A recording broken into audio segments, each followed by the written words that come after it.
From the center of Hollywood, from the Radisson Hollywood Roosevelt Hotel, the California Artists Radio Theater brings you The Lost Letters of General Robert E. Lee by Robert E. Lee.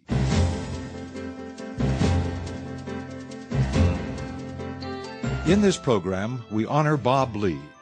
This prolific playwright, with his partner of 50 years, Jerry Lawrence, were responsible for plays on Broadway, radio, television, and film, which included Auntie Mame, Inherit the Wind, The Night Thoreau Spent in Jail, First Monday in October, and literally hundreds of others.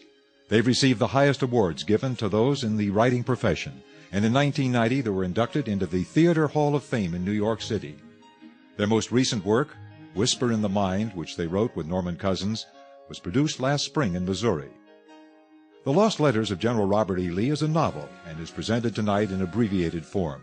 It is one of many books and dramatic works which were authored solely by Bob Lee.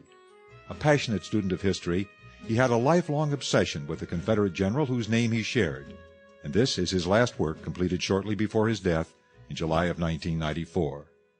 Performed by his wife, actress Janet Waldo Lee, and Robert Rockwell as the general, this story is intended to reveal a different side of General Robert E. Lee from the silent, mystic, mysterious man historians tell us that he was.